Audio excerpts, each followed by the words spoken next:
All right, for our first topic, we wanted to talk about deep research from OpenAI. It's a mode you can toggle your ChatGPT into if you're on ChatGPT Pro and paying $200 a month.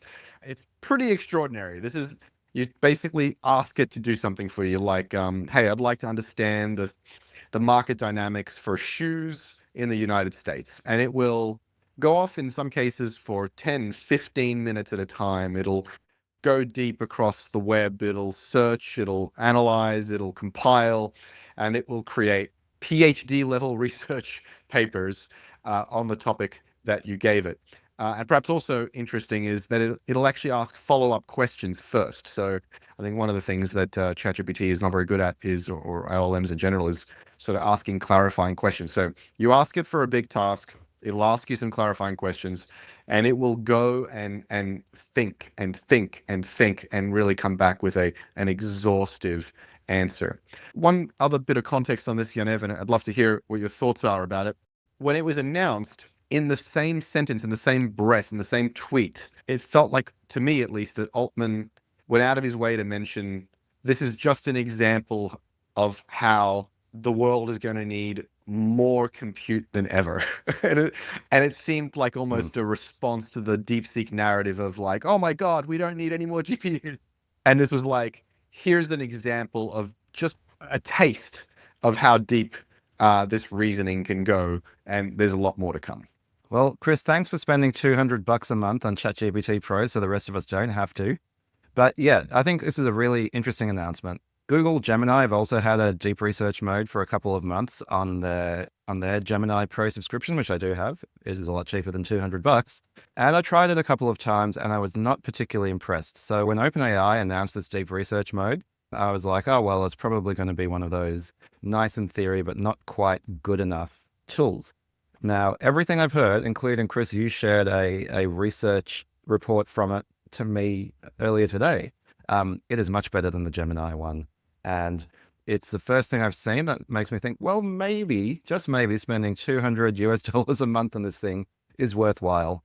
I've also seen a really positive reaction across the internets from people who actually are serious about this stuff and not just hype followers. I think one person I read, they said it's like having a junior analyst available 24/7. So, in a lot of roles where you have a junior analyst or a junior researcher, and you basically say, hey, look, I want to know a whole bunch of stuff about this narrow topic. Go find it for me. And they'll come back 24 hours later or whatever with like a brief. That's what deep research does, except it does it in 10, 15 minutes, or maybe even less. I think it depends. And it does it. I think it can get up to 100 deep research reports per month for $200. So you're getting them for $2 each. And so if the quality is comparable, and if this is a need that you have, suddenly that $200 seems pretty good. And yeah, it's pretty incredible. It's pretty accurate. And so it's a really genuinely useful tool. Now, you mentioned DeepSeek and compute. I think there's a couple of things here. So you're tying it to DeepSeek. And I would say, Chris, in the general sense that yes, competition is good. This is how I became a capitalist, by the way, a reluctant capitalist. I used to be a total like bleeding heart socialist. I'm like, oh, competition leads to good outcomes. And this is just an example of DeepSeek coming in and OpenAI feeling their sort of their lead narrow, losing some control of the narrative and thinking, okay, we're going to have to try harder. We're going to push our releases forward instead of dripping them out on our own pace for our own needs. We need to compete hard. And so that's what they've done. Amazing. And then to your point about Sam and talking about the need for more compute, I think the sort of insiders have been saying for a while that the real game is in inference. Inference meaning not the training phase of a model, but the phase where you're actually using it. When it's having those conversations with you, that's called inference. The more powerful, the more capable models become, the more people get used to using them, the more they get woven into various applications and so on, the more and more and more and more inference is going to happen. I mean, you can think about what happened to basic compute, right? You talk about Moore's law. The more megahertz, the more flops we have, the more we use, right? It's not like you get a chip in your phone now that is 1,000 times more powerful than the 486s that I grew up using. It's not like, oh, I don't need all of this compute. No, you get more and more and more compute. You find new things to do with it. And I think absolutely, I was very confused about some of that response to DeepSeek, thinking that, some commentary saying this was bad for AI. Sure, there might be some losers, but this is amazing for AI. The cheaper it gets, the more it'll be used. And there's this thing called Jevons paradox. I mentioned it last time. It's very funny because if you do a Google Trend search for it, it just completely spiked after this DeepSeek announcement. And basically, Jevons paradox is this idea in economics that simply says when a resource becomes cheaper, often what happens is the total amount of money spent on it goes up. And the reason for that is when it gets cheaper, people find more uses for it. And I think given that Google Trend spike, that's exactly what's going to happen with AI. The cheaper it gets, the more it will get used, the bigger a part of our economy it will become. It will end up everywhere. And so, yes, I think from a compute point of view, inference is capable of mopping up as much compute as you can throw at it. This is in the same category as operator as well, right? It's not just deep research, meaning it's going deep into the web, following all the links, following all the PDFs and so on. It's also deep reasoning, right? Like it's spending a lot of time thinking through the answer, composing the answer, rewriting the answer, formatting the answer, a la O1. And when you look at both the deep research mode and you look at Operator, and if you guys aren't familiar with Operator, it's yet another announcement OpenAI made where it's literally going to go browse the web for you and take actions on your behalf. And that's just like crap tons of tokens, right? Just tokens everywhere. It's like analyzing images, moving mice, browsing, typing, you name it. And you combine deep research, the feature, which again is not just doing research, but it's doing reasoning as well. And you combine that with Operator and you combine that with ChatGPT tasks, you can see how you're now starting to coalesce. You have all the building blocks for agents, right? You have recurring actions, long-lived recurring actions, where you can manage and maintain their state and see what state they're at. You have deep investigation, research, deep reasoning, Mm, controlling the browser, clicking and mm. acting. It stops and asks you for follow-ups. Like today, I asked it to do something on LinkedIn for me. It asked me to log in for it. It's fucking amazing.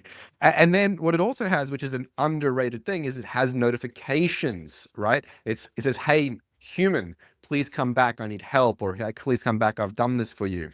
And so if you're a product manager, you can literally see the roadmap of thin iterations, thin building blocks that are coalescing into OpenAI agents.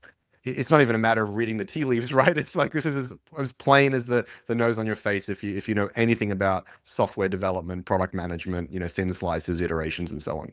Maybe as an aside, friend of the pod, Amir Shavat, who was actually on React just last week, he made a post on LinkedIn that I disagreed with. And so now I get to disagree with him and not, and he doesn't get the right of reply. Sorry, Amir. But he said he tried Operator and it felt really weird and wrong to him. But the interface that these agents are using is the browser. Surely it should be APIs. I said, I disagree. And the reason for that is because the browser is the interface that humans use. And when I look at this revolution that's coming with AI and robotics, and you can even see it earlier on with self-driving cars, we have this entire global infrastructure that is built for humans. And actually, what AI is capable of doing is using that infrastructure that's built for humans, but doing it at a large scale and doing it in an automated way. It's the same reason, I remember wondering a while back, why are so many of the robots that are being built humanoid robots? Is that just some weird sci-fi thing? And then I realized, no, the world is built for humanoids. So humanoid is a great form factor, not if you were designing it in a clean room from the ground up, but it is the correct form factor for a world that's been built for humanoids. And similarly, we've got an internet that was built for human operators. It has browsers, right? And so, of course, the best way to hook into that is to use a browser. And I think, in my response to Amir, I said, I think that the future AI agents are going to spend a lot of their time using browsers and communicating to each other in English, right? Like English is a terrible language for computers to talk to each other in, but that is the language that they will use. Yeah, I mean, it's the revelation of large language models is that they've hacked the human interface called English or called language, right? In many cases, not all, but in many cases, LLMs are doing what computers could always do. The distinction, the difference is that they're doing it with natural language programming and communicating in natural language back. And so, yes, as you rightly pointed out, Yanev, whether it is a large language model in a text box or a humanoid robot in the real world, the revelation here, amongst many, is that they are able to fit to the human world, to control human control surfaces. And, I love Amir. I love Amir's background because I share the same background. He was head of platform for Twitter. I was head of platform for the Uber developer platform. We both embrace and love open standards, data portability. He and I are brothers from another mother. But I think it's a mistake of looking at everything like a nail when you have a hammer, right? It's not an API future. It's a UI UX future. Now, does that mean there isn't some metadata in the top of every page that says, hey, here is the conversational endpoint for your LLM agent, whatever? Sure, there will be some, superhighway agent layer that maybe the agent can drop into. But even that will have a disadvantage because the human can't intervene as easily. And so it's not clear to me that actually that's a full advantage. But look, guys, I'm excited. I'm just thrilled by what OpenAI has announced so far, and I'm even more thrilled by connecting the dots and seeing our near-term agent future. I think it's just really really exciting. Now there is one thing, maybe a slight criticism, and it was going to be a topic for later in the show, but I think it segues nicely here, which is ChatGPT as an interface still asks you to choose your model and choose your mode. And there's a lot of like toggles and dials and mode selectors, and you turn on deep research and all this sort of stuff. And there's a lot of UX for what is ostensibly an intuitive, senior employee, as Sam Altman has described it. So I imagine in the not too distant future, the mainstream version of ChatGPT, and I'm not talking about a developer mode, a test mode, an advanced mode, but the mainstream interface, certainly for a Siri, for a Gemini, for Copilots, and probably also for ChatGPT, is to be de-emphasizing or obfuscating that all of those toggles and dials, especially the one where you go like choose the model. Like there should be some kind of routing system on top, some kind of arbitrage, some kind of decision layer. You just ask it something and it decides, hey, given this context, I probably should reason a little deeper, reason a little longer. I'm probably going to need a browser. I'm probably going to need to do this. I'm going to probably need to do that. And it uses the right constellation of models. You see this a little bit with Canvas mode, where if you say, hey, I want to co-author a document with you or whatever, it'll automatically launch Canvas mode. And there's also a toggle to manually toggle it. But I think this will become more true, not less, especially around model selection. And so I'm Yeah, curious when and how fast the OpenAI team is gonna make that happen. totally agree.